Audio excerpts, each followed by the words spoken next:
Go into the world and tell every man that you meet, there is a man on the cross. A Catholic Take. What you need to know right now. A bold synthesis of inspiration and information. Keeping you up to date on the news and issues from a courageous Catholic perspective. A Catholic Take with Joe McLean starts now. Praise be Jesus Christ. Welcome to A Catholic Take, a bold synthesis of information and inspiration. I'm your host, Michael Hitchborn, filling in for Joe McLean, who is taking a much-needed and well-deserved vacation. At 14 past the hour, we'll talk about some bad news about a much-beloved charity founded in the name of St. Jude. At 30 past the hour, we'll welcome back Matt Gaspers, now managing editor of Inside the Vatican, to discuss news of a trial period for a so-called Amazonian rite of the Mass. We've got a ton of red meat in today's show with a lot to unpack, so let's get started as we always do by turning to Our Lady. In the name of the Father, and of the Son, and of the Holy Ghost, Amen.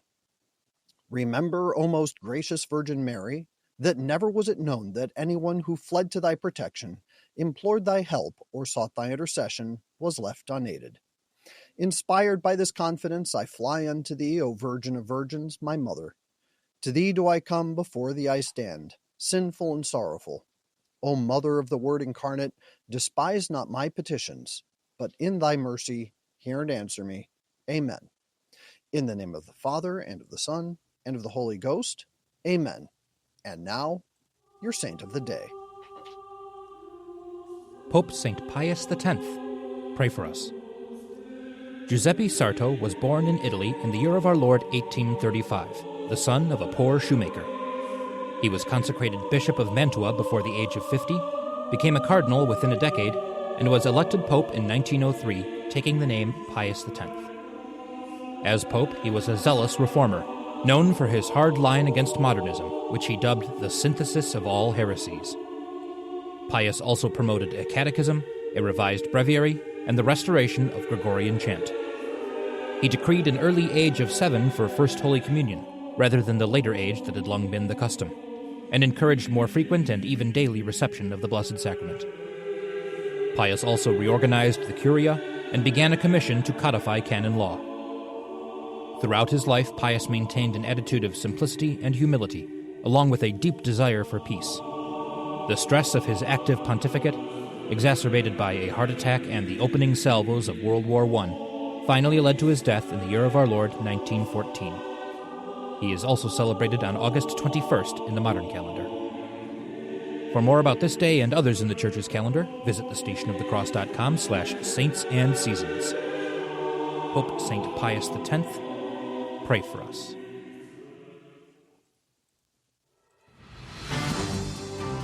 And now, here are your headline news. Breitbart reports Starlink defies Brazilian court order, refuses to block X.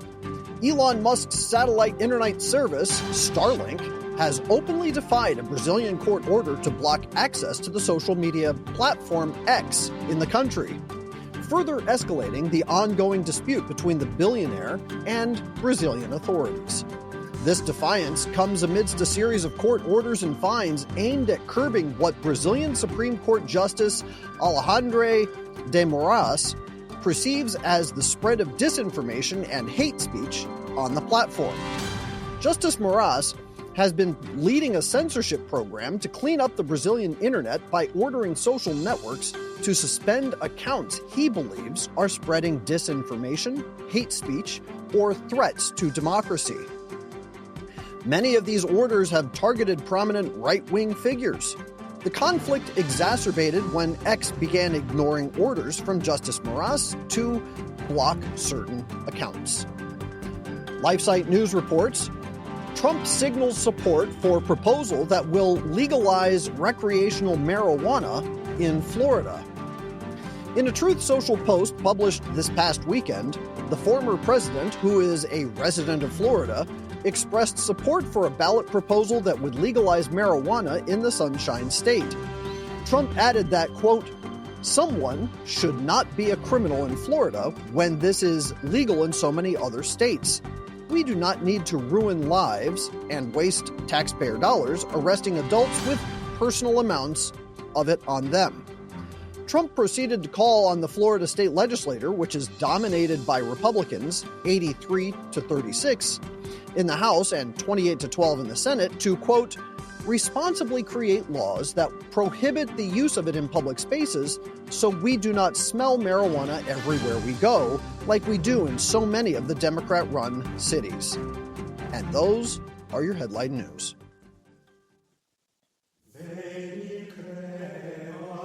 Today's gospel in the new calendar for the memorial of Pope St. Gregory the Great is taken from Luke chapter 4, verses 31 through 37. Jesus went down to Capernaum, a town of Galilee. He taught them on the Sabbath, and they were astonished at his teaching because he spoke with authority. In the synagogue, there was a man with the spirit of an unclean demon, and he cried out in a loud voice, "What have you done with us, Jesus of Nazareth? Have you come to destroy us? I know who you are, the Holy One of God." Jesus rebuked him and said, "Be quiet, come out of him." And the demon threw the man down in front of them and came out without doing him any harm. They were all amazed and said to one another, "What is there about this word? For with authority and power he commands the unclean spirits, and they come out." And news of him spread everywhere in the surrounding region. The word of the Lord. Cornelius a Lapide, commenting on the same exorcism in the Gospel of St. Mark, "And he cried out," i.e., the spirit, "by the mouth of the man possessed, as though he were suffering torment. For, as Bede says, the presence of the Savior is the torment of devils. Christ desired that by this testimony of the demon concerning him in the synagogue of Capernaum, the Jews who were gathered there might acknowledge him to be the Messiah. What have we to do with thee, Jesus of Nazareth? Art thou come to destroy us? I know who thou art, the Holy One of God. What is there between us and thee, Jesus? We have not attacked thee, O Christ, who art holy, but sinners who are, as it were, our own. We have no contention with thee.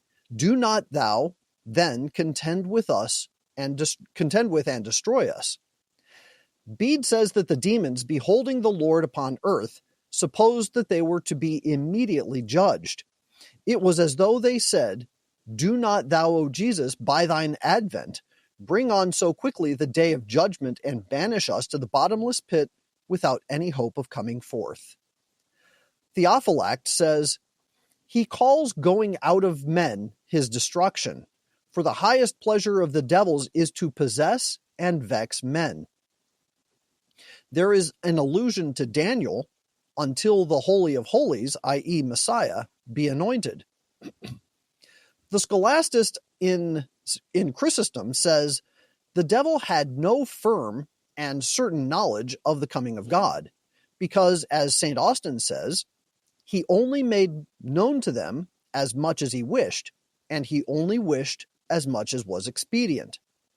And Jesus threatened him. Wherefore, I answer, first, because it was not fitting that Christ should be commanded by the devil. Second, that he might not appear to be a friend of the devil and to hold intercourse with him. For afterwards it was objected to Christ that he cast out the devils by the aid of Beelzebub. He acted as he did. By acting as he did, Christ has taught us to shun all dealings with the devil, for he is the sworn enemy of God and is wholly bent upon injuring and destroying us, even when he possesses or brings us any corporal aid.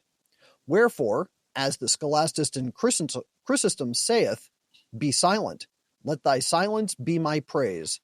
Let not thy voice, but thy torments praise me. I am not pleased that thou shouldst praise me, but that thou shouldst go forth." Third, to show that we should resist flattery, that it may not stir up any desire of vainglory in our breast. Fourth, Erasmus says, he has taught us never to believe the demons, even when they say what is true. For since they love falsehood and are most hostile to us, they never speak the truth except to deceive. They make use of the truth, as it were, a kind of bait.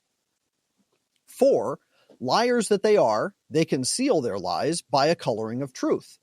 They say certain things that are true at the first, and afterwards interweave them with what is false, that those who have believed the first may believe them also the last.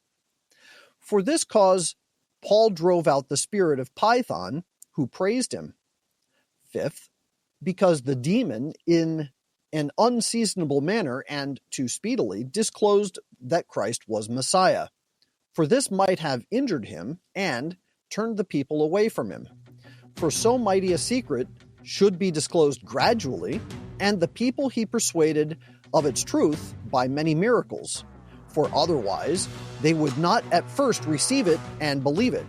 This was why Christ forbids the apostle also to say that he was Christ. Bede says, the devil, because he had deceived Eve, and his tongue is punished by the tongue, that he might not speak. That music means that we're coming to a break, and when we come back, we're going to be talking about a particular hospital that is a charity that everybody loves, but there's a problem with it. We'll be right back.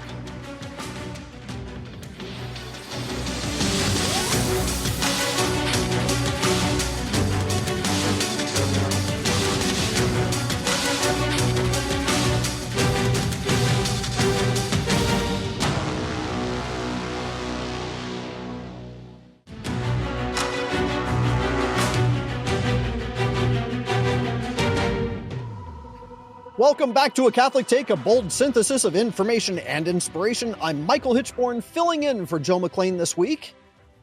Tell me, what does celebrating, promoting, and supporting the open practice of sodomy have to do with helping kids fight childhood cancer? That's the question that donors need to be asking St. Jude Children's Research Hospital.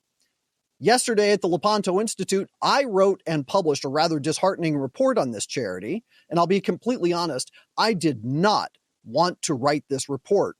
St. Jude's has done so much good over the years, and as I was researching, I saw the heart-wrenching stories of so many children being helped by the hospital that I really, truly did not want to say anything negative about it. But the fact of the matter is that the hospital has gone beyond its original mandate and is even involving itself in political activism and the public promotion of grave moral depravity. And because the Lepanto Institute is committed to telling the truth, even when it truly hurts, we had to publish this report. So here's what we found. Now, many people know St. Jude was founded in 1962 by the famous actor and comedian Danny Thomas. He was a Maronite Catholic. Thomas had a great devotion to St. Jude Thaddeus and made a promise that if he ever became successful as an entertainer, that he would erect a shrine to St. Jude's. In the 1950s, his wife began raising funds for the establishment of St. Jude's Children's Research Hospital to make good on that promise. But unfortunately, despite its original mandate to help kids survive catastrophic illnesses, St. Jude has strayed into the promotion of grave immoral ideologies by fighting anti-sodomy laws, supporting LGBT pride events, openly promoting homosexuality, and even marching with children in LGBT pride parades. In fact, on June 1st of this year, St. Jude Children's Research Hospital was heavily represented at the Memphis Pride Parade. And I posted a video of this in the report. If you go to lepantoin.org, it's the first article front and center on the website. What I did was embed a video of St. Jude marching in this Pride Parade. They have a huge banner in rainbow colors that says, St. Jude supports Pride. And over 100 people marching behind that banner were wearing T-shirts saying the same thing. St. Jude supports Pride. And while they were marching through, waving their rainbow flags representing the hospital, there were a bunch of young children also participating in this parade, waving little rainbow flags and having little rainbow stickers on their cheeks and everything else. But as you watch the video, and the video of the full parade was almost 2 hours long, one of the things that was very clear was that the prominence of men in drag, men with, shall we say, physical augmentations were marching in this parade, all on display for any of these children to see. This is a scandal. This is an absolute scandal, and there's no reason for this research hospital to be marching in this parade. And yet there they were. On the Mid-South Pride website, which is the organization that was conducting this Pride parade, 3 different aspects of St. Jude's Children's Research Hospital were listed as vendors, which provided their own statements of support for Pride Fest. So you had St. Jude Children's Research Hospital, you had ALSAC, which is the, I can't remember what the acronym stands for, but it has to do with the Lebanese Catholics that supported and founded the St. Jude's Research Hospital, and St. Jude Children's Research Hospital Graduate School of Biomedical Sciences. On the Mid-South Pride page for St. Jude's Research Hospital, the organization provided the following statement, quote, "The St. Jude Pride Employee Research Group, launched in 2018, is a safe place for discussion, professional networking, and support for members of the St. Jude GMP and graduate school LGBTQ+ community and allies.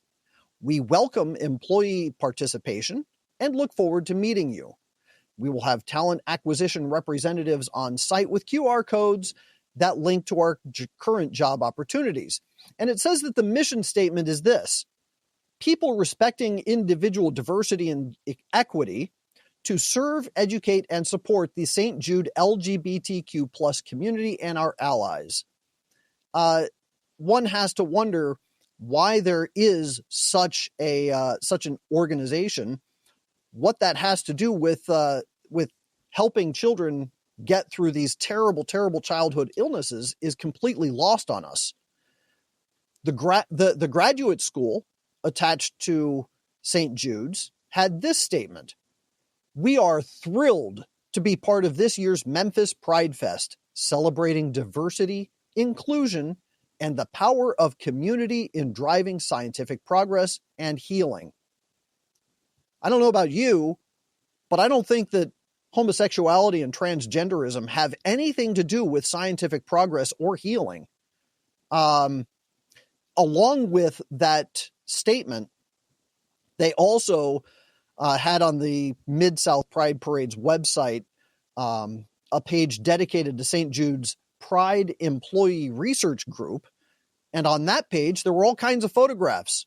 St. Jude supports Pride in this huge banner. You had all these St. Jude employees wearing T-shirts and waving rainbow flags. They even had the logo, which is a little child on a little crescent. That's the logo for St. Jude Children's Research Hospital. They even had that logo decked out in rainbow colors. They showed pictures of the employees with a rainbow banner on their table and all sorts of St. Jude Children's Research Hospital paraphernalia that they would hand out. They had little signs that they were holding saying St. Jude supports Pride. All of this showing that St. Jude Children's Research Hospital was fully committed to LGBTQ ideologies. Now, if we go down just a little bit further in the report, they also have all sorts of statements on their own social media platforms. On Facebook, St. Jude Children's Research Hospital was very open about its support for homosexuality and transgenderism. For instance, in 2013, one of St. Jude's Facebook pages posted a blurb on the manager of Together by St. Jude, which is a free online research of information and education about childhood and adolescent cancer. So you would think, okay, if you want to promote this particular problem going on with children and helping children get through cancer, that's a good thing. But why intermix it with then a photograph of this particular manager, the manager of education of Together by St. Jude, marching in a pride parade, wearing a pride t-shirt, and basically lauding the 2023 LGBTQ Pride March? But then also in June of 2021, St. Jude expressed its commitment to inclusivity, diversity, equality, and support. And they did so as Pride Month came to a close. So they were acknowledging Pride Month, had all these photographs, participating in Pride events.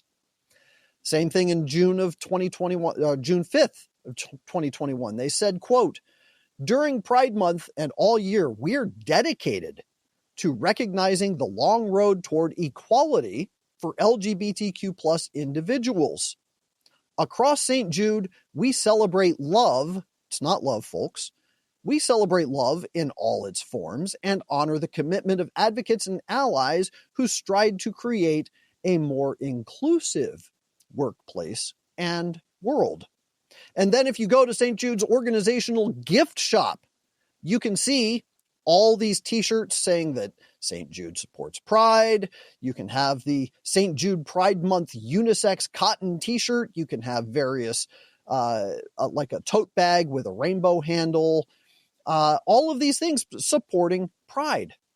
Now, this goes back actually to 2016.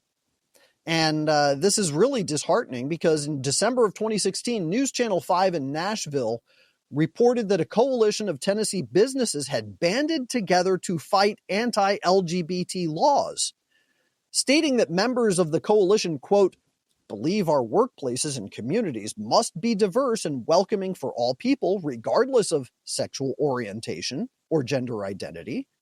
The stated goal of the coalition is to, quote, stand together in demanding fair and equal treatment for all." In other words, what they're saying is, we're going to get together and we're going to make sure that there aren't any laws that allow for any other businesses, including religious ones, by the way, to say it's against our faith, it's against our ethics to hire people who decide that they want to promote grave sexual immorality.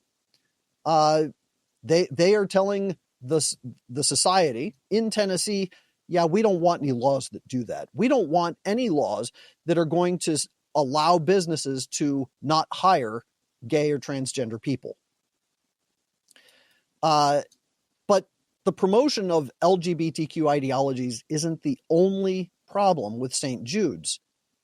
Probably one of the worst things that we discovered, and what I put together in this report, is that in 2010, Planned Parenthood of Greater Memphis region published an annual report indicating that it had an on-space site at St. Jude's Children's Research Hospital to, quote, augment education and training offerings. Here's what the report said, quote, likewise, PPGMR, which is Planned Parenthood of Greater Memphis region, community educators provided comprehensive, age-appropriate sexuality education to more than 11,000 men, women, and teens in schools, churches, and community groups.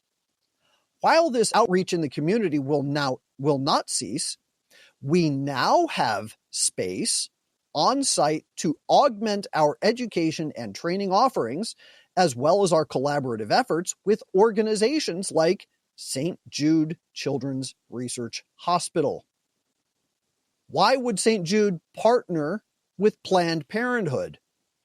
Well, in December of 2012, Planned Parenthood was involved in a Faith and AIDS conference that was co-sponsored by St. Jude.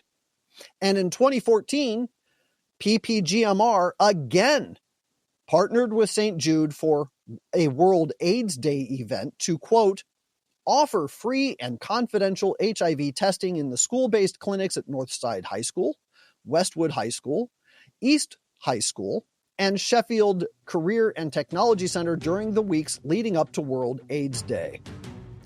There's a lot more in this report. We also provide information showing that St. Jude Children's Research Hospital is promoting IVF, surrogacy, donor sperm and donor embryos.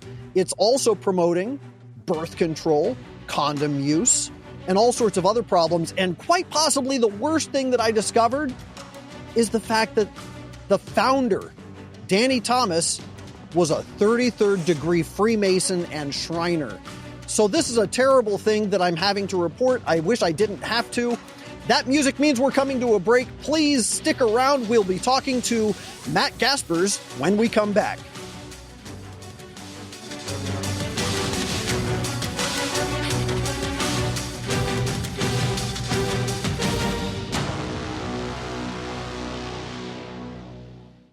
Hi, Joe McClain here, host of A Catholic Take, and I am so grateful that you are on our team. This program, A Catholic Take, and all of our programs that we produce at the Station of the Cross Catholic Media Network would not be possible if it wasn't for your financial contribution and your prayers. Right now, we are in the middle of our 2024 Fall Appeal. The theme is celebrating 25 years. Can you believe it? It's been 25 years since Mother Angelica motivated Jim and Joanne Wright to put their heart in the same place that their passion was. And they formed and founded this apostolate. And here we are, 25 years later. But we need your financial contribution to keep going. We're going to be on the air September the 30th through October 4th. And we want your generous support. Whatever God puts on your heart, it's going to mean the world to us. Now, you can return that through the envelope that we mailed to you on our website, thestationofthecross.com, or by calling in when we're live on air. God love you. And here are your headline news. Catholic Vote reports Cardinal Zen publishes new book. Cardinal Joseph Zen has published a book providing advice and practical wisdom for how to live an authentically Catholic life amid the contention brought by the Synod on synodality.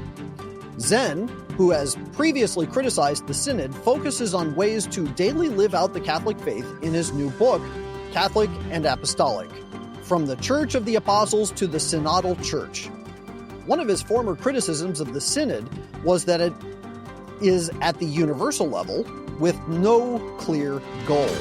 According to Sophia Institute Press, the book's publisher, the book is, quote, collected from Cardinal Zen's homilies, pastoral letters, and addresses, and reveals gospel meaning and sacred tradition to help you remain steadfast in the true faith and enliven your personal relationship with our Lord.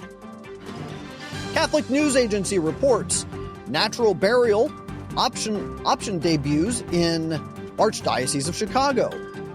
The Archdiocese of Chicago has announced the debut of new natural burial option at one of its Chicago area cemeteries, reportedly the first such Catholic offering in the state, and one that officials say will help, quote, honor and the dignity of life while respecting the environment. Catholics will now have the option of using natural burial plots at St. Michael the Archangel Cemetery about 25 miles outside of Chicago. Natural burials, sometimes called green burials, have been growing in popularity in the U.S. in recent years, including at Catholic cemeteries. The practice seeks to use fewer resources than modern burial practices, including steel-free caskets and burial directly into the earth rather than encased by a concrete vault. And those are your headline news. We're joined now by Matt Gaspers, formerly of Catholic Family News, now the managing editor of Inside the Vatican. He's bringing us news of an appeal for an experimental phase of the so-called Amazonian rite of the Mass.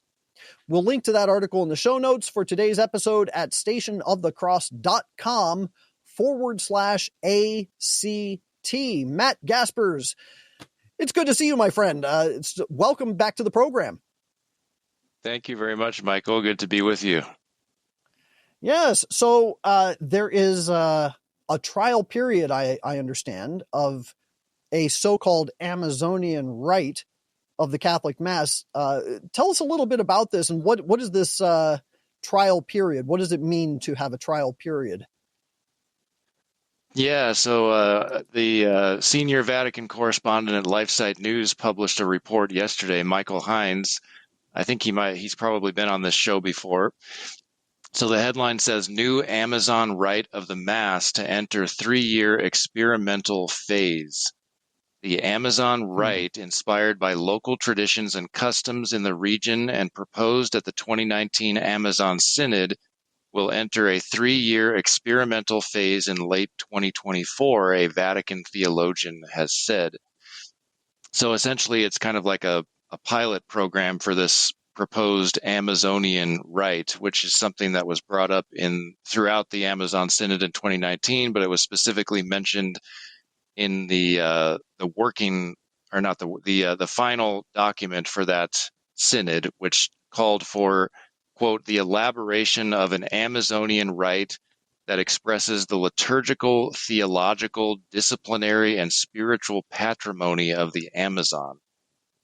And obviously, in light of what we saw during that synod with the whole Pachamama debacle, that's very concerning, because it seems that they're not concerned really about mixing in pagan elements into Catholic worship, which is obviously a problem. Well, I want to add to that. One of the things that is often overlooked, because I watched tons of video about what was going regarding the Amazonian Synod, the Vatican News YouTube channel actually posted tons of video, not just what was going on inside, but also what was going on outside. And at one point, one of the things that I watched was a smudging ceremony that was taking place outside of one of these churches, where they had a big bowl full of sage and they had an eagle feather, and they were wafting it over the crowd. And there were a lot of bishops that were coming up and kind of inviting that sage to waft over them. Now, the reason I bring that up is because smudging it's not just a syncretistic problem, because it is, but it actually falls under the very definition of superstition, because there's no spiritual significance. There's no spiritual element to smudging with sage. It has nothing to do with anything that has a spiritual effect. So what they are doing is they are ascribing to a creature some sort of spiritual significance that has none. It's not like holy water. It's not like incense. This is just a purely animistic, because it does fall into pagan animism. It is purely animistic, and it's superstition. So my question, with regard to this Amazonian rite, are they going to incorporate some sort of superstitious elements like smudging?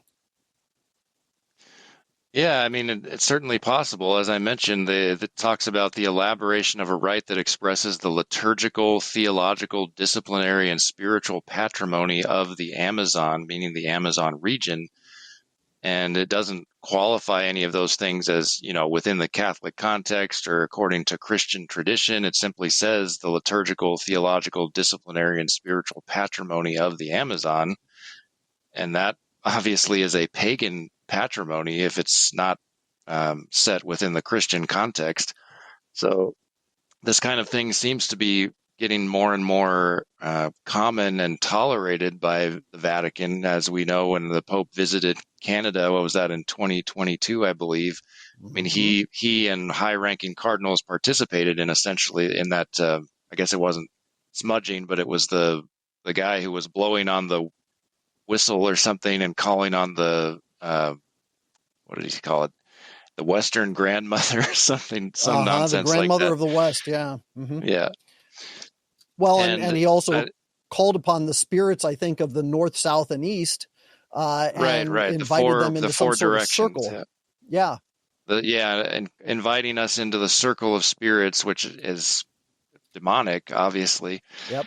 And this kind of thing seems to be getting more common. Like earlier this year for the Chrism Mass, I think it was somewhere in Wisconsin, I remember seeing video footage of this, and this was in the presence of the local bishop for the Chrism Mass, obviously. They did something similar in the cathedral church and this was in Superior, Wisconsin, where they did a Native American, 4-direction thing, which again is pagan symbolism. So it's very concerning that they're going to allow this Amazonian rite to move forward. I know I've also heard about this a Mayan rite that apparently the Mexican bishops have gotten behind, which is probably very similar to what this Amazonian rite is going to look like. And it seems like the bishops, and including Pope Francis, they seem to be forgetting that for centuries, when the church would go out and do missionary work and convert pagan nations to the faith, our forefathers in the faith didn't seem to think that we needed to create a new rite out of whole cloth for them, incorporating their local traditions and theology and customs or whatever. It was assumed that those people were capable of embracing the gospel as it was preached by the missionaries and assimilating to the Roman rite. They didn't need their own special rite in order to become Catholic. I'm reminded of the story of the conversion of the Flathead Indians by Father de Smet, when he went out into the Dakotas and preached to the Flathead Indians. Now, there was a spiritual precursor to this when I think it was Shining Shirt had a mystical experience where he was told, wait for the men in black robes and they will teach you the big prayer. And Father de Smet, it's fascinating because there were a lot of Protestant groups that went out there first to try and convert the Flathead Indians. And they said, you're not in black robes. Oh, and by the way, you're also against the big prayer, which is the Mass. So, yeah, we don't want to have anything to do with you. So they waited for the black robes to show up. And finally, Father de Smet went out there.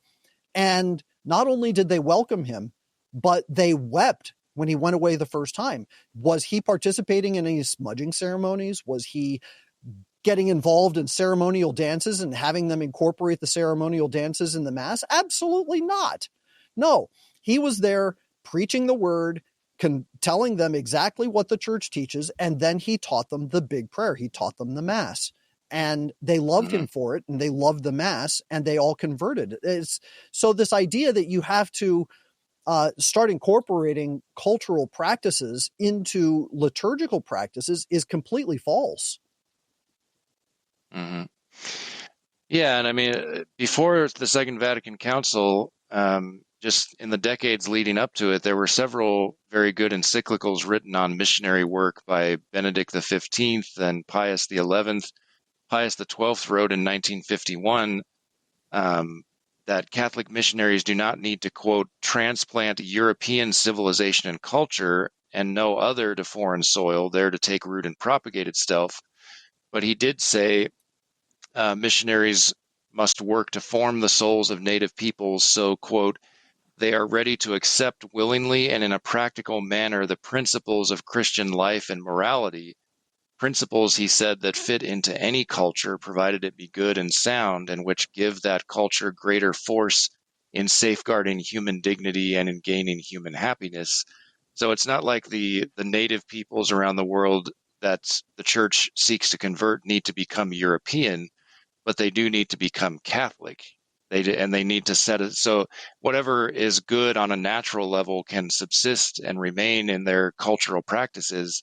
But anything that's associated with superstition and paganism or false religion obviously has to be purged and needs to be replaced by the true faith, which in our day doesn't seem to be a priority to the so-called missionaries. Right. Let's talk about this this trial period. The trial period is supposed to run from 2024 to 2028. I think that's what it said in the article. And here's what's interesting. In this situation, they're having a trial of this rite. They're going to experiment with it. They're going to allow things to kind of be tried out in various types and practices. But why they didn't have that kind of trial in 1970 when they introduced the new Mass. It's kind of the big question is, why are they even trying to very delicately trot this out instead of just saying, you know what, here it is, go for it. They did it in 1970, we might as well do it now. Mm-hmm.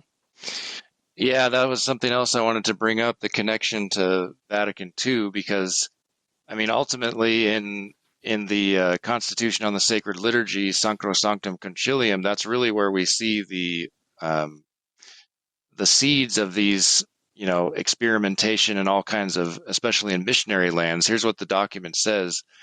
Provisions shall also be made when revising the liturgical books for legitimate variations and adaptations to different groups, regions, and peoples, especially in mission lands, provided that the substantial unity of the Roman Rite is preserved, and this should be borne in mind when drawing up the rites and devising rubrics. It goes on to say, in some places and circumstances, however, an even more radical adaptation of the liturgy is needed, so they claim, and this entails greater difficulties.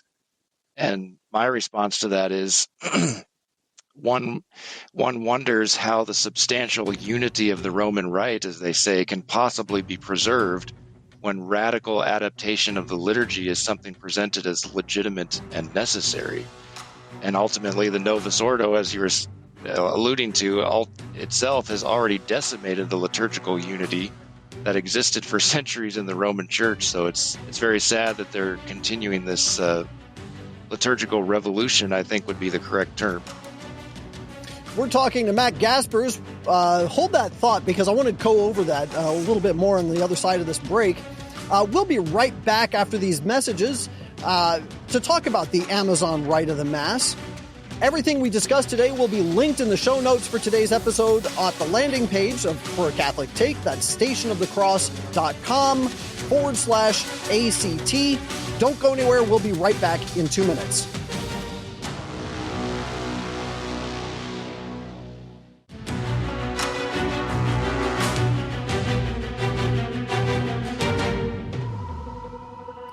Welcome back to A Catholic Take, a bold synthesis of information and inspiration. I'm your host, Michael Hitchborn, filling in for Joe McLean, who's on vacation this week. Now, just yesterday, since the Station of the Cross had off for Labor Day, we aired an encore episode of A Catholic Take, and it actually discussed similar issues to this Amazonian rite, because it was about Our Lady of Guadalupe and the conversion of South America, partly because of the prophecies in the pagan culture that actually prepared them for the appearance of Our Lady to lead them to abandon paganism and to follow Christ. And we'll link to the video of that episode in the show notes. Matt, just before we went to break, you were talking to us about the Second Vatican Council's document, Sacrosanctum Concilium, which is the document from the Second Vatican Council that established the need, the alleged need for updating the Mass and all of the sacraments. Let's talk about that a little bit more. I want to unpack this. You were quoting from the document. You were telling us about how that had something to do with the introduction of this new Amazonian rite. So why don't we talk about that juxtaposition? How does that come into play? Yeah, so at Vatican II, as I was mentioning, I'll just read this quote again for those who are just joining us. So this is what the document says in regard to liturgy, specifically in mission lands. Provisions shall also be made when revising the liturgical books for legitimate variations and adaptations to different groups, regions, and peoples, especially in mission lands, provided that the substantial unity of the Roman Rite is preserved. And to me, that's kind of oxymoronic. If you're going to have all these variations and adaptations, how are you possibly going to preserve any kind of substantial unity for the Roman Rite? And then it goes on to say, in some places and circumstances, however, an even more radical adaptation of the liturgy is needed, and this entails greater difficulties. To put it mildly, that entails very great difficulties, because in these mission lands, you have people who, for generations, for even millennia in some cases, have been practicing superstition and paganism and even worshiping false gods.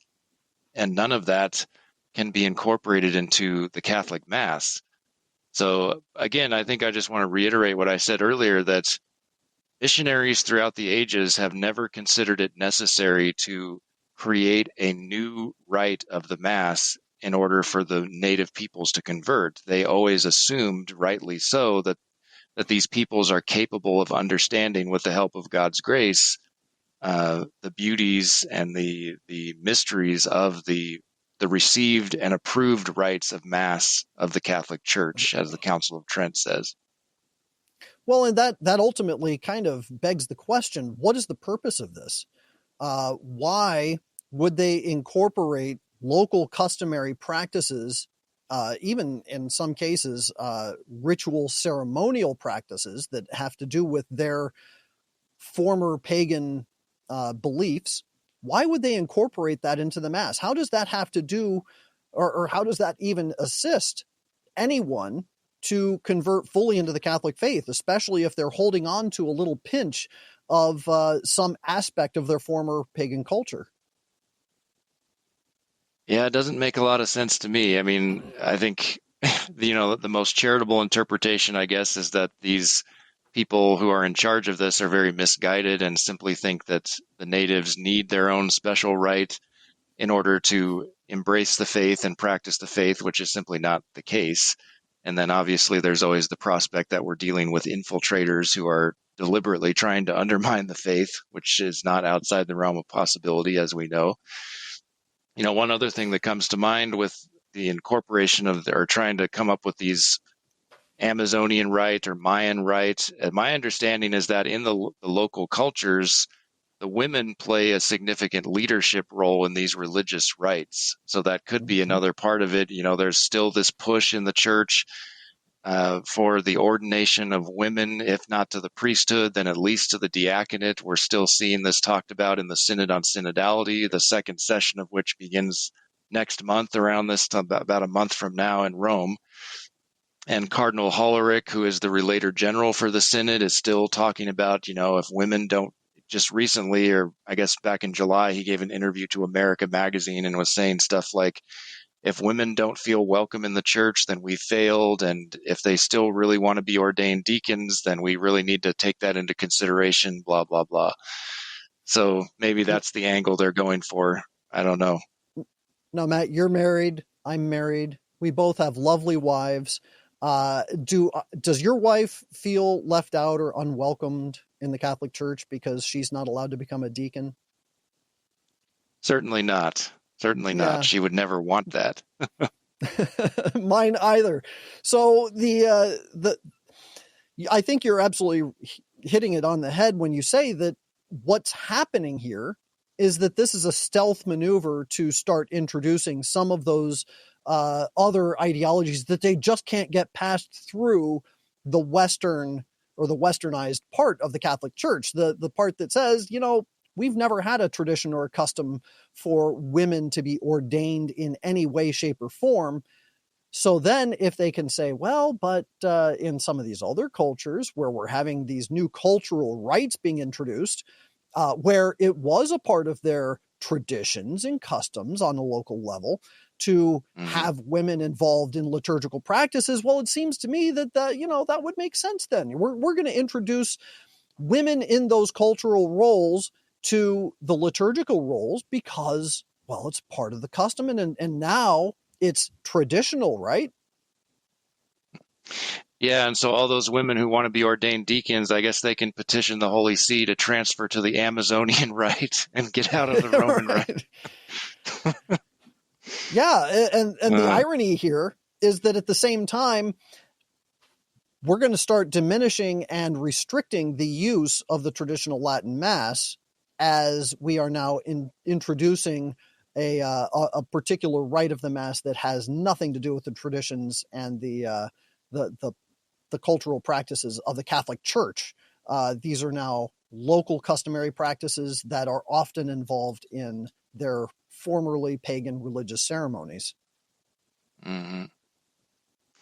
Yeah, it's really unbelievable. I'm hoping I'm going to be interviewing Dr. Peter Kwasniewski hopefully later this week with my my new superior at Inside the Vatican, Dr. Robert Monahan. We're going to be discussing his latest lecture that he gave at the Roman Forum over in Italy over the summer. And it's all about obviously his expertise is primarily in liturgical matters. And the lecture, he refers to this new lecture of his as, what does he say? He considers it one of the most important papers he's ever written.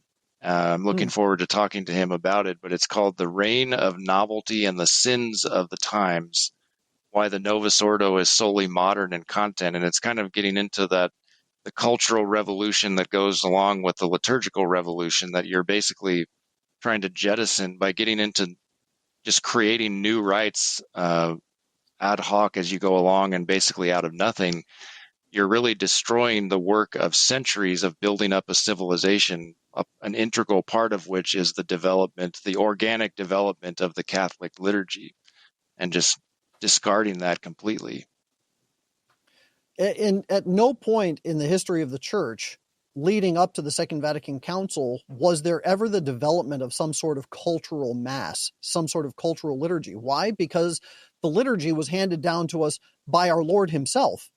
The Mass was instituted from heaven and given to us as a way to properly worship God in the manner that he desires to be worshiped, not as a man-centered, man-invented thing to be presented and then given to God and said, this is the best we can come up with. You know what? That seems to be completely alien to anything the church has ever done. But, there it is. There we are.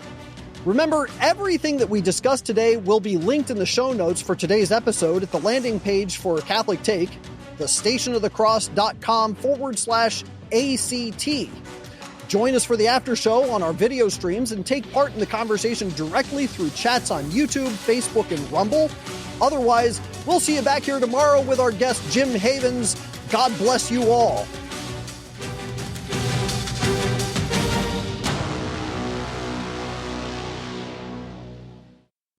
Download the app to take our programming with you wherever you go. Hear what listeners are saying about the regularly updated iCatholic Radio app. The programs on iCatholic Radio are uplifting, educational, and have served to deepen my faith as a Catholic. Thank you for this amazing station. Download the free iCatholic Radio app in your Android or Apple store today. If you already have the app, please consider giving us a 5-star review or telling a friend about it. And we're back. Welcome to the after show, everyone. And I believe Matt Gaspers is still on with us. So yes, I am. We've got a full house today for the after show. Good start to the week. All right, late start to the week on a Tuesday. But welcome back, Matt. And let's see here. I would like to say good morning to our insiders before we get started on hanging out and having a little fun to distract us from all the bad news we always have to cover on a morning news show. But we've got James 16897 in the Insider group, and Damon always chiming in super early. They're always sending good morning messages at the times when Joe and I are getting to bed, before doing all our research for the show the next morning. They're very early risers here. Let's see who else. Honey West is there. Good morning to you. Great to see you in the Insider group. Mike K., the Brick Wall from Virginia, our good friend. Good morning to you, Mike. I believe producer Daniel's down kind of in your neck of the woods. He's off for about the same time Joe's off, and he's down there. I think he was working a Catholic music festival or something down there. Has anyone ever heard of there's some kind of music festival down in Virginia, Appaloosa or something like that? Oh, music yes. Festival? In fact. Yeah. Yeah. That's where you went to school, near where you went to school, right? Yeah. That's right. In fact, several of the band members that founded Appaloosa, what's the name of their band is called Scythian. Okay. I went to college with them, so right. I know those guys. Yeah. He's producer Daniel from the Station of the Cross was down there working that. I think it was this past weekend, right? Or whatever it was. If it was, I missed it. Yeah, he's down there working it anyway. So there's a great Catholic community down there in around Front Royal and of course Christendom College and all that. I've been down there for a wedding, and it was quite a good time down there. So let's see, where did I leave off? Mike K, Jane Steves is there. Pedro, good morning to you. Joe McLean's chiming in, saying good morning. He's beginning the journey home to Texas today, so he's on his way home. So he's on the travels. Listening end of the radio show. Yes, exactly. He's probably too busy driving to be listening right now. Him and his kids have seem to be having a fun time. Let's see. Oh, Joe says. Let's see. What's this? Joe says he's rescheduling a time for Layla Miller to come on. Fantastic, excellent. That'll be a great show. Joe is back. I think Joe will be back Monday. Let's see what we've got. Yes, I believe he's back Monday. So, for the that means you guys have to hang out with me for the rest of the week. Yes, sorry exactly. about that. No, it'll be great. We've been having a great time so far. A lot of great guests so far, including of course Matt. It's great to have you on again, Matt. Thank you. Anyone else in the Instagram, the Telegram? Jen Nugent's there. Paul, our good friend here in Buffalo, Paul Wasik. Good morning to you. I think that's it. Safe travels to Joe and his kids on the way home. Just want to say hi to some folks on Rumble, Facebook. Rumble, James is there too. Damon's over there as well. Robert DeBruce is chiming in. Good morning. NCJR, Nick the Mike, good morning to you. And I am Sci-Fi Mike is there. All the mics are there on Rumble today. Good morning. Edward F. Clancy from Age of the Church in Need is chiming in. He says, good morning, everyone. Please pray for the church in Brazil. It is under multiple demonic attacks. Amen, we will. There's a lot of trouble in South America. I'm seeing news like every few days about more crackdowns in Nicaragua and all this sort of thing. Well, one of the things that I can point to in Brazil is that they started the problems themselves. I hate to say it. Yeah. Meaning the Catholic Church, which has been infiltrated by Masons down there in Brazil. The World Social Forum, which is an international communist organization, was begun in Sao Paulo, Brazil, and it was done by a collaboration between MST, JP, which is the Communist Party of Brazil, and then also the Catholic University of Sao Paulo. So they all came together to create the World Social Forum, which was supposed to be some sort of counter to the World Economic Forum, but it's communist. They march through the streets carrying communist banners and flags and whatnot. Crazy. Wow. Yeah, it often seems like there's always kind of a balance, right? So there's all this terrible stuff going on in Brazil, part of it coming from, within the church hierarchy there. But there's also some great faithful Catholic communities there that are almost more faithful because they're surrounded by difficulty. I almost feel like that's absolutely. There's always a balance there. And I know of some great both traditional and just, normal Catholic organizations down there that are very fervent in their faith and striving hard. At the same time, you had the communists starting in collaboration with the Catholic Church, the World Social Forum. Brazil is also the place where you had the Million Rosary rallies that kicked out the communists in the 1960s. Yep. So you have that juxtaposition, and it really does exemplify the type of spiritual warfare that we're going through right now. Yep. Amen to that. So we are praying, Edward. We're definitely praying for the church in Brazil. Let me see here. Lynn Pine's there. So good morning to some Facebook folks. Junior Barra, Patty, good morning. Lori, Rachel, Daniel Hyatt, good morning to you all. Jane Steves is also over there on Facebook. Great to see so many of our Facebook and YouTube and Rumble folks joining into the Telegram group. The Telegram group's a great time. A lot of great behind the scenes stuff and just images. Joe's been sharing great pictures of his trip there. He was just in New Hampshire, so he was hanging out with Father Brancich some more after our conference a couple weekends ago. So it's great to see those little updates there. By the way, speaking of updates, I did put a link, Michael, to your pictures from your Ararat trip. Oh, great! I put a link in there, so hopefully some folks will check that out. There's some really, really cool pictures there. And YouTube got many of the regulars are over there. Chesty Marine is there. Semper Fi. Evelyn Rivera is there. Helen Grace, good morning to you up there in Canada. Angela Brand is chiming in, saying good morning, Michael. Maybe Angela, let us know if you're a regular Lepanto Institute follower, because I haven't seen you so much here on the the ACT thing. So hopefully you're spreading your listening around now that Michael's on ACT. Great co-working there between us and Lepanto. Obviously, Michael, you've been a guest on Joe's show many times, and you've you've guest hosted for us at least once before, I think, right? Yeah, at least once. If I recall correct. Okay, yeah. I'm not sure if you did it any time when James was running things. Was it twice? Yeah, I think might have been twice. It might have been twice. Yeah, I can't remember anymore. I've been producing the show for like a year and a half, so I'm totally like not remembering half the things we've done already. But Barbara Kempel's over there.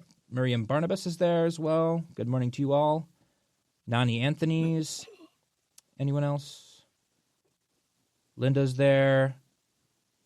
Some guy named Producer Jake is there. And anyone else? I thought I saw a couple other names, but... Producer Jake, that's not you? Yeah, that is me. Sometimes, so my moniker in the Telegram group, because I joined Telegram long before I was producing ACT, is at Trad Jack Burton, referring to the character from Big Trouble in Little China. Yeah, which is one of my favorite '80s films. So, oh man, that was so great. So I was at Trad Jack Burton in the Telegram group, and for a while, a lot of people were like, Joe McClane keeps talking about Trad Jack Burton, and then he's like saying things that producer Jake said, what's going on? People couldn't figure out that it was the same person. So Trad Jack Burton is one of my many monikers. But on YouTube I'm producer Jake. Yes, it's all in the reflexes. You paid your dues, Jack? Yes, sir. The check is in the mail. Check is in the mail. What a great film. I love that film. That's it's so good. It's good. It's September, almost coming up to October. It's a good kind of Halloween autumn movie. I don't know because it's got some it's got a good just your average American guy going up against crazy Chinese magic and stuff like that. It's a fun without anything really bad in it or anything like that, aside from, I think there's maybe some language and stuff, but for the most part, and you can probably find it easily edited for kids on VidAngel and stuff like that. There's not much to cut out of it. I think it's a pretty fun movie to show your kids as far as this is how wacky movies in the 80s were. Yes. Well, it was originally supposed to be a sequel to Buckaroo Banzai. Really? Yep. Interesting. And it was supposed to take place in an old Western town. So it was a time travel kind of thing. Gotcha. But for whatever reason, the studios rejected the idea of it being a sequel to Buckaroo Banzai. Yeah. So John Carpenter got a hold of the film and he said, okay, well, we'll make it its own thing. Yeah, exactly. Yeah. And he did. Yep. And it's and it works great as its own thing. It's excellent. Yep. Great music by John Carpenter. A lot of. It's a lot of fun. Yeah. Well worth checking out.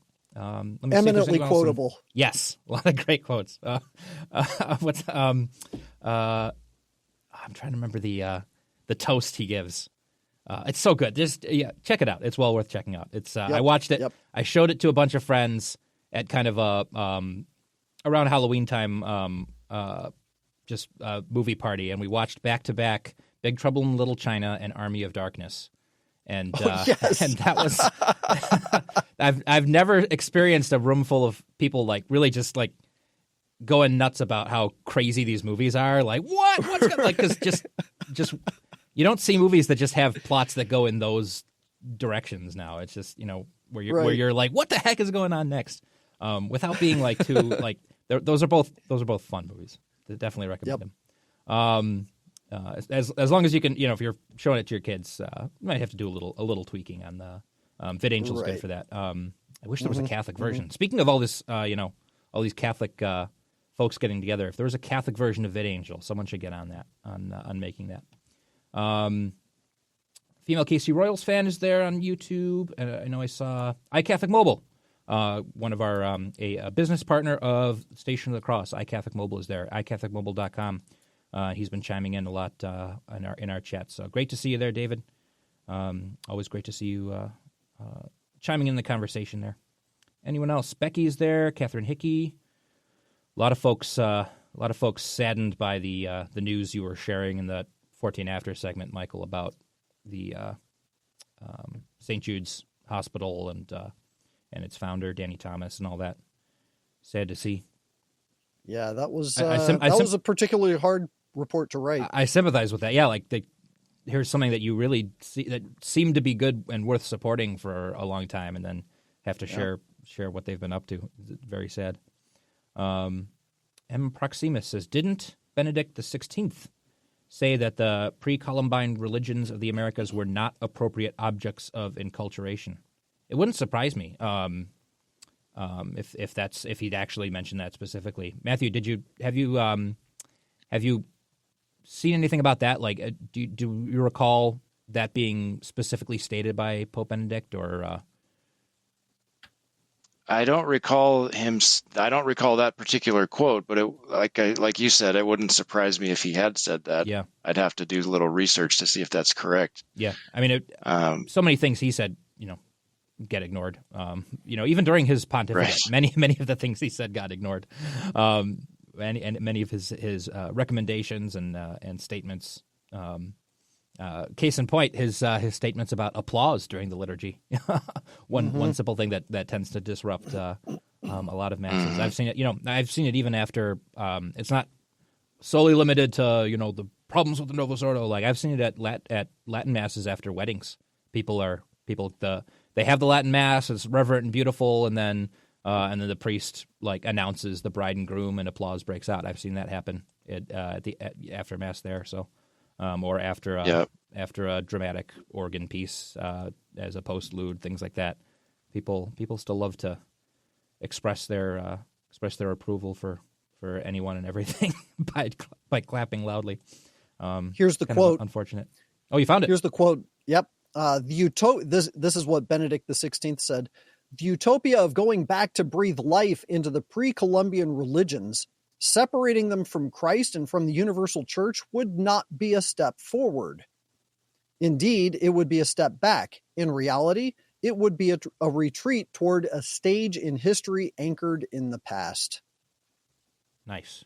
Well said. I think that's one of the big errors of the whole Amazonian Synod stuff is it's the native peoples and untouched by modern civilization are presented as if they're being in a state of the Garden of Eden or something where it's completely ignores the reality of original sin and the fallen nature of fallen human nature, the fallenness of those cultures, and the fact that they are steeped in paganism and which, as we know from divine revelation, that the worship of idols is ultimately the worship of demons. Yeah. So it's very sad. Yeah. So what? Go ahead. It stems from it's a very self-centered sort of thought process because it's totally, first and foremost, it's totally ignoring the charity of trying to bring people to Christ first and foremost. It's trying to say that all these other cultural trappings are more important, which is leading them astray. But it's also projecting onto these peoples and these cultures an entirely distorted Western view of it as being perfect and great. It's kind of like going up to someone who is wounded and, asking for help. It's like going up to the Samaritan and saying, "Oh, you're fine just the way you are. We should enculturate your state of being into into everyone else's life and in how we should treat you, instead of actually helping that person, get up off the road and healing their wounds and things." It's you're completely, you're not doing someone a favor by treating them as if they're perfect and as if they're flawless. That's never a good thing for anyone. You shouldn't be condemning them for their flaws or writing them off for issues that they have, but it does no one any good to treat them as if they are perfect and flawless when they're clearly not. And that goes for everyone. It's treating them with charity is not ignoring the problems that they have or kind of embracing every aspect of them without considering that it might be not healthy for them to keep pursuing that state of being, Right. Mm-hmm. Yeah, I remember a movie years ago called End of the Spear, if I remember correctly. It kind of shows the gruesome reality of what life was actually like. I mean, it was based on a group of Protestant missionaries who went down to the Amazonian region to try and convert the native peoples. And it's basically just, constant warring between the various tribes and, retribution and getting even and all that kind of stuff. It wasn't like paradise on earth or anything. Far from it. Yep. One of the things that often gets overlooked about this whole process with the Amazonian Rite and the Amazonian Synod and what happened in Rome in 2019 is the fact that in addition to that Pacha thing being paraded around and elevated, there were pictures of individuals that were being lauded as martyrs, and they were promoting and advocating for these individuals to be elevated or beatified as martyrs. And one of them was a guy named Shiku Shukuru. It's spelled with an X. So Shiku Shukuru was an Indian chief in one of the Amazonian tribes. And he was not only a Marxist. He was standing there giving speeches, and they had communist hats and all that kind of stuff. One of the things that he did as the chief of the tribe that he was the head of, I think it was the Shukuru tribe, and he introduced some of the old pagan rites. Now, he was born as a Catholic. He was raised as a Catholic. In fact, I think his middle name is Xavier. Wow. Oh, wow. And so he had a Catholic name, and he was elevated to the chieftain of this tribe, and he started introducing some of the old pagan rites that were outlawed in the area.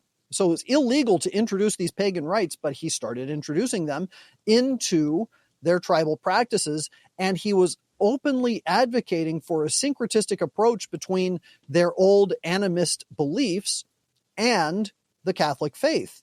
And in some of the videos that I found of Shiku Shukuru as he was giving these talks and having these documentaries done, was the integration of Pacha, the Paca Mama thing, with the Catholic faith.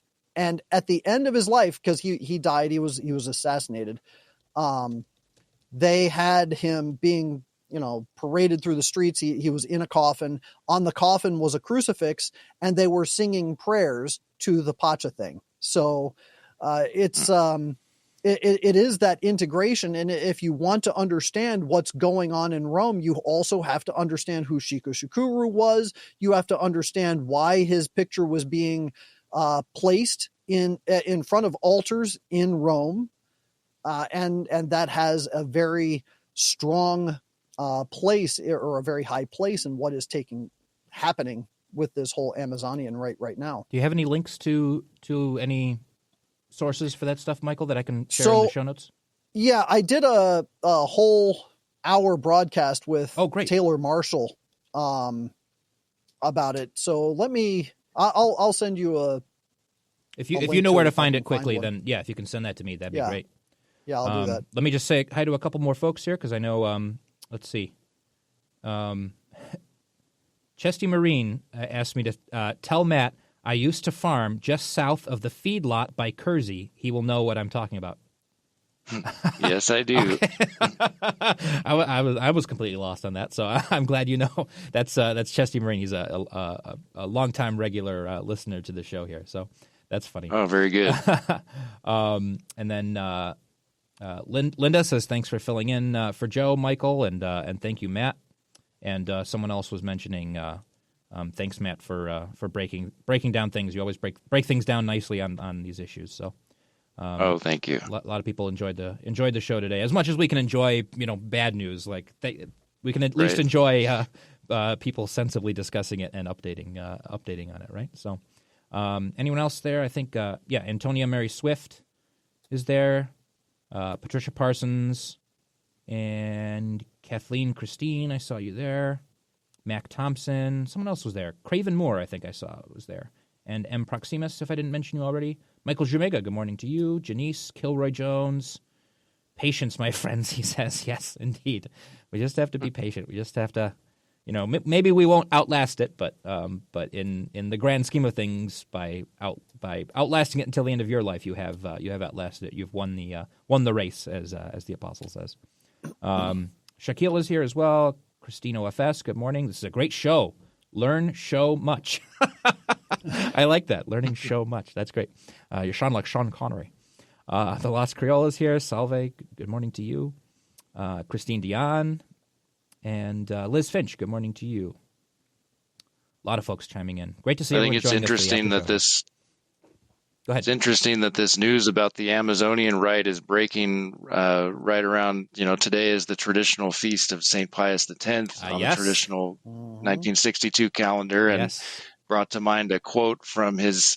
So in 1910, he wrote an apostolic letter to the bishops of France about this social movement at the time called the Synod, which started out Catholic but kind of degenerated into a vehicle for modernism in France.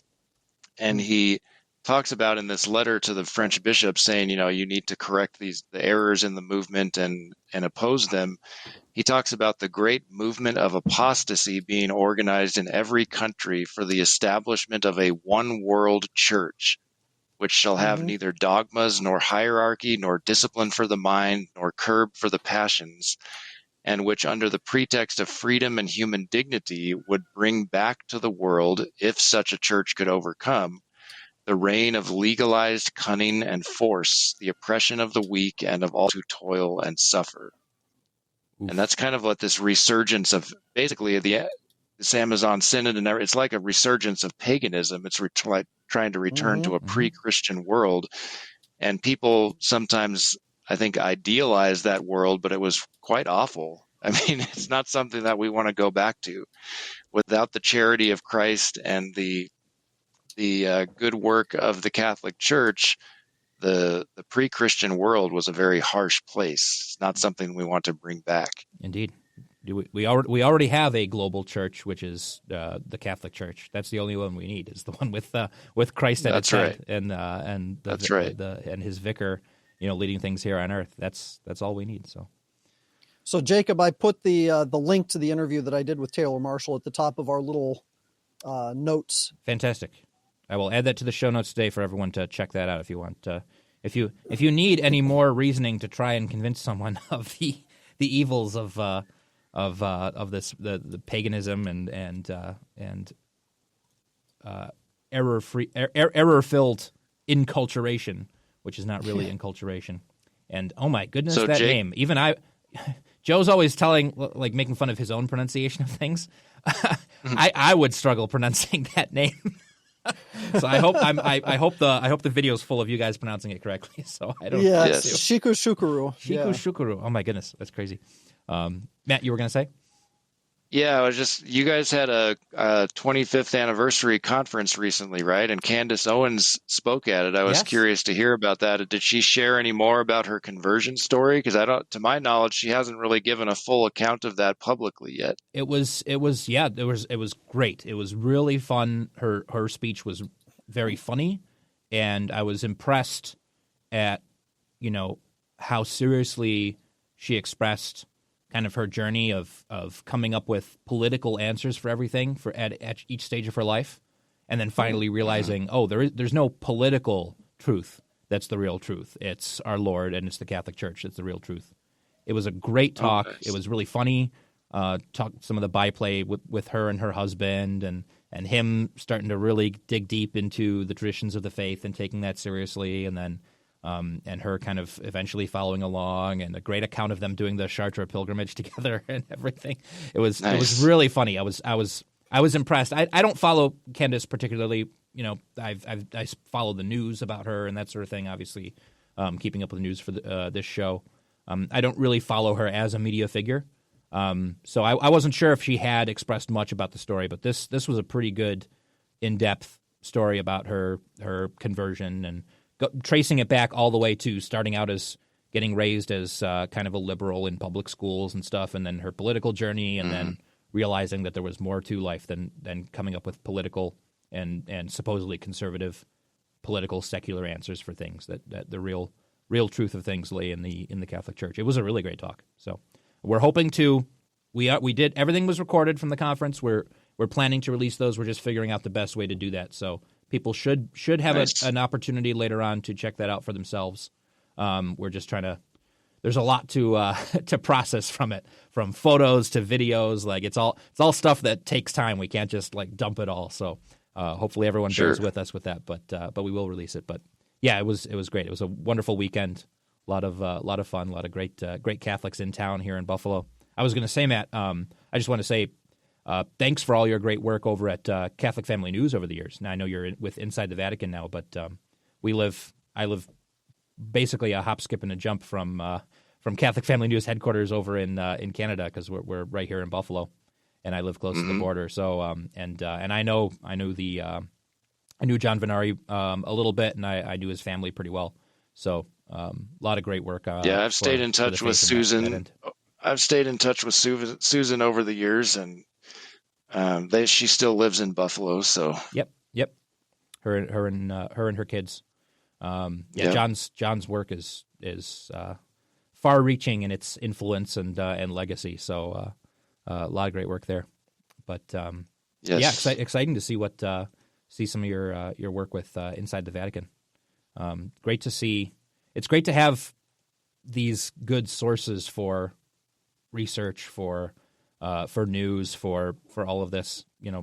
Trustworthy places to find good articles. I was just saying the other day, because we have so many guests on who write articles for Crisis Magazine, and I remember maybe I'm wrong in my sort of reading of this, but I remember Crisis Magazine being kind of just a decent Catholic magazine, but nothing. I never considered going there for anything really hard hitting or whatever. And now, like, every article they put out is from like really great, solid authors, like tackling serious issues and things, and coming up with great topics to break into.